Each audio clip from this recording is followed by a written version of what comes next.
ચાલતા હોય છે. એવું નથી, તમે બેંકમાં SBI બેંકમાં તમે ખાતું ખોલાવો છો ત્યાં પણ તમને બેંક રાઇટ્સ આપે છે. તમે તમારા રાઇટ્સ જાણો. એ લોકો નો યોર કસ્ટમર KYC કરતા હોય છે, બરાબર છે. તો નો યોર રાઇટ્સ કસ્ટમર માટે અહીંથી પગલાંની શરૂઆત કરો. તમે ત્યાંથી રાઇટ્સ જાણવા શરૂ કરશો. ભારતના ઘણા બધા રાઇટ્સ તમને એલોટ કરેલા છે, જાણો અને એનો પ્રોપર ઉપયોગ કરો. તમારી લાઈફ અત્યારે છે એના કરતાં ઘણી સારી બની જશે ઇન્શાઅલ્લાહ. હવે પછી હું નેક્સ્ટ પાર્ટિસિપેન્ટ વિનંતી કરીશ સ્ટેજ પર આવશે ચૌહાણ મેઝબીન બેન ફિરોઝભાઈ. ચૌહાણ મેઝબીન બેન હાજર હોય સ્ટેજ પર આવશે. મેઝબીન બેન નથી હાજર. નેક્સ્ટ પાર્ટિસિપેન્ટ શેખ સામી જુબેરભાઈ. શેખ સામી જુબેરભાઈ. શેખ સામી જુબેરભાઈ. નેક્સ્ટ પાર્ટિસિપન્ટ શેખ આરજુ ઇબ્રાહીમભાઈ. શેખ આરજુ ઇબ્રાહીમભાઈ. આરજુ બેન સ્ટેજ પર આવશે અને એમનું વક્તવ્ય આપશે. એમને અમારી ટીમ પરથી બેસ્ટ ઓફ લક.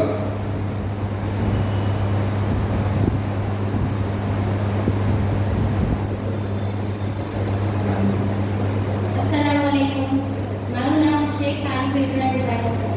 હું રાષ્ટ્રીય એકતા અને અખંડિતતા વિશે તમને કંઈક કહેવા માંગુ છું. ભારતમાં વિવિધતામાં એકતા રહે છે. ભારતની સંસ્કૃતિ એ અજોડ છે. અહીંના લોકોમાં સર્વભાવ અને ધર્મસહિષ્ણુતા જોવા મળે છે. ભારતમાં અલગ અલગ ધર્મ પાળતા લોકો એક સાથે સહકારથી રહે છે. એ જ આપણા માટે સૌથી મોટી મૂડી છે. આપણા દેશમાં અલગ અલગ રાજ્યો આવેલા છે. તે પ્રદેશોમાં વસતા લોકોના પહેરવેશ, રહેણીકરણ, રીત રિવાજ વગેરેમાં ભિન્નતા પ્રવર્તે છે. આમ છતાં ભારત એક છે. વિદેશી હુમલાઓ થવા છતાં પણ ભારતની સંસ્કૃતિને કોઈ આંચ આવી નથી. પરંતુ છેલ્લા કેટલાક વર્ષોથી ભારતની સંસ્કૃતિને આંચ આવી હોય તેમ લાગે છે.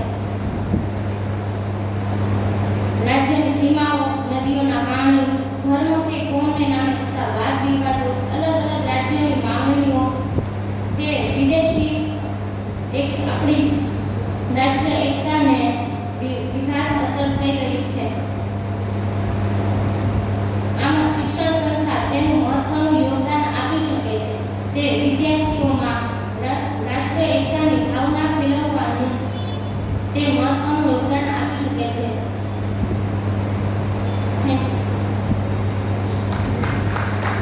ખૂબ આભાર. હવે પછી હું પાર્ટિસિપન્ટને સ્કીપ કરી અને બેનને ઇન્વાઇટ સ્ટેજ પર આવશે. નૂરાની મીરા ગુલસાવ આસિફ અલી બેન સ્ટેજ પર આવશે અને પોતાનું વક્તવ્ય આપશે. તમને અમારી સમગ્ર ટીમ વતી ખૂબ અભિનંદન અને બેસ્ટ ઓફ લક. મીનવાઇલ આપણા વચ્ચે ઉપસ્થિત મીરા સ્કૂલના પ્રિન્સિપાલ સોહિલભાઈ શેખ સાહેબનું હું અત્રે આ પ્રોગ્રામમાં માનવ સેવા ચેરિટેબલ ટ્રસ્ટ અને સમગ્ર ટીમ વતી હાર્દિક સ્વાગત કરું છું. सबके हित की रक्षा हो ऐसा मेरा विधान है. सबको जोड़कर रखे ऐसा मेरे भारत का संविधान है. ना पूछो जमाने से क्या हमारी कहानी है. हमारी पहचान तो यही है कि हम हिंदुस्तानी है. यहाँ पर उपस्थित हमारे आदरणीय अध्यक्ष महोदय श्री, हम सबके चहेते और समाज के लोकप्रिय ऐसे हमारे सारे मेहमानगण और इस कार्यक्रम के महत्वपूर्ण अंग ऐसे हमारे श्रोताओं को नूरानी निदा कुसुम की तरफ से सलाम अलैकुम व रहमतुल्लाहि व बरकातहू. मैं आज समानता और हर एक क्षेत्र में सबको समानता मिले इस विषय पर संविधान के माध्यम से अपने कुछ विचार प्रकट करना चाहती हूँ. हम सब जानते हैं कि भारत के संविधान में 14 से लेकर 18 तक की सारे अनुच्छेद की कलम में समानता के बारे में हमें दी गई. उसमें कौन कौन सी समानता, जैसे कि हर एक धर्म का पालन करने की, अपनी भाषा बोलने की, अपने त्योहारों को मनाने की या फिर अपने पसंदीदा काम को चुनने की हम सबको स्वतंत्रता दे दी. हमें सरकारी नौकरियों में समानता देने की भी स्वतंत्रता मिली है. न्याय की समानता की बात की गई है. हर एक चीज की हमने संविधान में समानता पाली. लेकिन मुझे ये बताए, इतने साल से संविधान दिवस बनाने के बावजूद भी और समानता की बात करने के बावजूद क्या आज हमारे बीच में समानता है, या इतने साल होने के बावजूद जिस उद्देश्य के साथ संविधान लिखने वालों ने उसे लिखा था हम उस उद्देश्य से दूर हो गए. आज हमारे बीच में इतने सारे भेदभाव आ चुके हैं कि हम लोग उस भेदभाव के भीतर इतने अलग हो चुके हैं कि हम अपनी नस्लों के सामने संविधान का उल्लंघन देखते हैं फिर भी खामोश रहते हैं. और इस बात को समझने के लिए कुछ यूँ एक छोटा सा गांव जिसमें 100 घर थे, किसी के घर में बिजली नहीं थी, सारे घर में अंधेरा अंधेरा रहता। अब एक दिन एक व्यक्ति शहर गया और वहां से एक दिया और थोड़ा तेल खरीद कर लाया और अपने घर में शाम 7 बजे के बाद उसने उस दिए को जला दिया। और जब उसके घर में रोशनी हुई तो बाकी 99 घर वाले उसे देखते रह गए। अब सब उन 99 लोगों के पास सिर्फ 2 उपाय थे। पहला तो ये कि वो लोग भी बाजार में जाए, दिए खरीद कर लाए और उसकी तरह अपने घरों को रोशन करें ताकि पूरा गांव उछाले में आ जाए। और दूसरा ये कि उस एक दिए को ही बुझा दे ताकि वो भी अंधकार में आ जाए। आज हम सबकी भी यही परेशानी, वो लोग दूसरा उपाय ही करेंगे, क्योंकि कुछ लोग ऐसे हैं जो संविधान को जानते नहीं है, उसे समझते नहीं है और संविधान को ना समझते हुए वो असमानता के अंधेरे में जिंदगी बसर करते हैं। लेकिन उसमें से कोई एक व्यक्ति ऐसा आ जाए जो संविधान को समझता हो, समानता लाने की कोशिश करना चाहते हो, तो हम उसका साथ देने के बजाय उस एक की आवाज को भी दबा देते हैं। लेकिन यहाँ पर हमारा संविधान हम सबसे ये कहता है कि जाति और धर्म से ऊपर उठकर तुम्हें सोचना होगा। ये संविधान की भाषा है, हम सबको मिलकर बोलना होगा। मैं ही गीता, मैं ही कुरान, लेकिन पहले मैं भारत का संविधान हूँ। मैं ही सिख, मैं ही हिंदू, मैं ही इस्लाम हूँ, लेकिन पहले मैं एक हिंदुस्तान हूँ। हम सबको साथ मिलकर कोशिश करनी होगी, तब जाके हम असमानता को दूर करेंगे। असमानता के बारे में बहुत सुनते हैं, अगर उसे दूर करने की हम कोशिश नहीं करते हैं तो हम भी उनके साथ उस गुनाह में बराबर के शामिल माने जाएंगे। तो यहाँ पर हम देखें कि जब असमानता दूर करने की बात आती है ना, तो हम लोग संविधान को समझते ही नहीं, हमें पता ही नहीं कि हमें कौन से अधिकार मिले हैं। अगर अधिकार जानते ही नहीं है तो हम किस तरह से आवाज उठाएंगे, या जिन लोगों ने संविधान को लिखा है उनकी मेहनत पर किस तरह से आगे बढ़ जाएंगे। और इन सारी बातों के बाद जब की जाती है ना, तब सब लोग एक ही बात कहते हैं, हम समानता नहीं ला सकते, या हमारे एक अकेले के कहने से कुछ नहीं होता। तो यहाँ पर उन लोगों को मैं कहूँ, कुछ ऐसे उदाहरण आपके सामने जिन लोगों ने अकेले कोशिश की थी और उसके साथ उनको कामयाबी मिली थी। जैसे कि जिस मुहर्रम के महीने में हमने 10 मुहर्रम के दिन हज़रत इमाम हुसैन अलैहिस्सलाम की शहादत का दिन बनाया, उन्होंने अपने हक के लिए, सच्चाई के लिए, इस्लाम को बचाने के लिए, सही राह पर लाने के लिए लाखों के लश्कर के सामने 72 लोगों को लेकर जंग को किया था और परिणाम हमारे सामने कि उनको कामयाबी मिली थी। अगर दूसरा उदाहरण देखें, हमारे देश के राष्ट्रीय पिता महात्मा गांधी जी ने, जिन्होंने असत्य, अन्याय और असमानता को दूर करने के लिए कुछ लोगों को ही साथ लेकर आंदोलन किया और हम सबको आजादी दिलवा दी।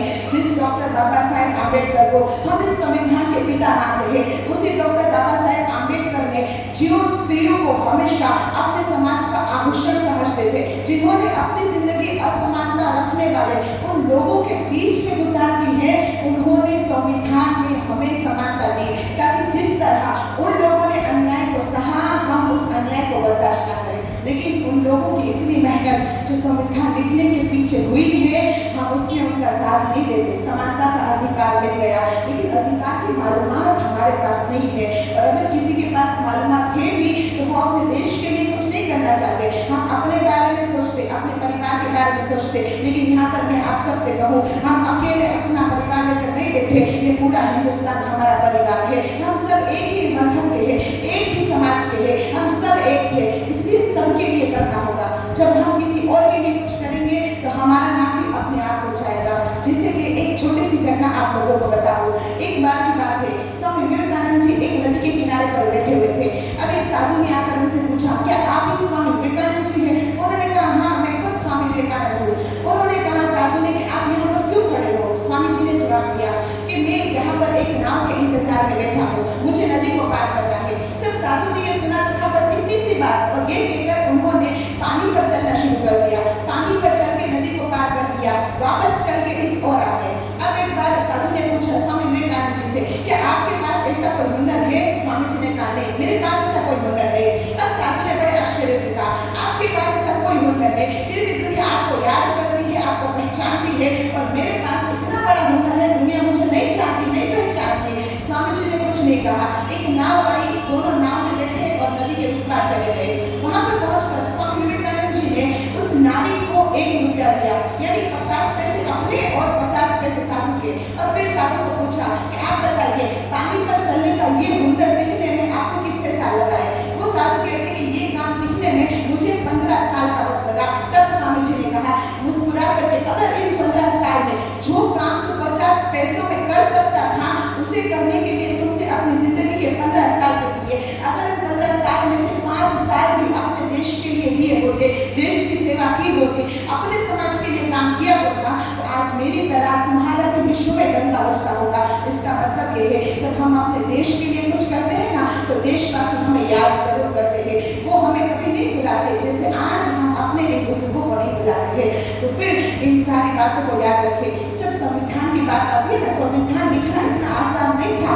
पूरा लिखित संविधान लिखने में 2 साल 11 महीने 18 दिन का वक्त लगा, लेकिन यहाँ पर मौजूद सब मुझे बताए 2 साल तो क्या, अपनी जिंदगी के 2 घंटे निकालकर हम संविधान को पढ़ते हैं, क्या 2 दिन भी हम उसकी कलम पर अमल करते हैं? नहीं कर पाते।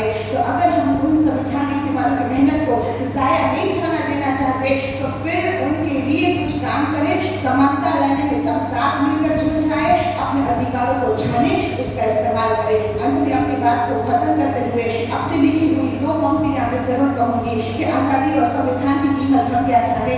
हमने तो इसे पुरखों में विरासत में पाई है।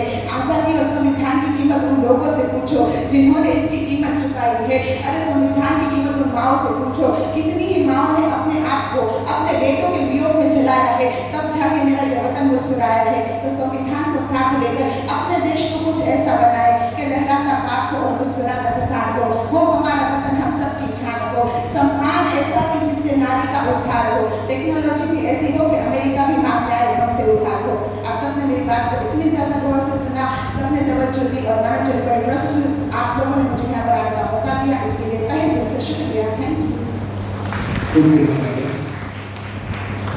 બહુ મસાલા અને લેઝર જે સ્પીચ બહુ મસાલા એને કીધું એમ સંવિધાન લખવા માટે હસ્તલિખિત સંવિધાન છે ભારતનું, અને જે ઓરિજિનલ જે નકલ છે ઓરિજિનલ એ સંસદમાં અત્યારે સાચવીને રાખેલી છે। એને લખવા માટે 2 વર્ષ 11 મહિના અને 17 દિવસ થયા હતા। અત્યારે તમે વિચારો, આપણે ફંક્શન સમાજ માટે ફંક્શન કર્યું, સમાજમાં જાગૃતિ લાવવા માટે ફંક્શન આપણે 5 મિનિટ વહેલું મોડું થતું પણ આપણે અપરાધ આવીએ છીએ। તો 2 વર્ષ 11 મહિના અને 17 18 દિવસ આપવા વિચારો એ જજ્બો હતો। ત્યારે આ ફોટો અહીંયા છે અને અવલનું નામ અહીંયા છે। આપણી વચ્ચે ઉપસ્થિત જનાબ પીનાભાઈ શેખ મહેબૂબ અલી શેખ ઉર્ફે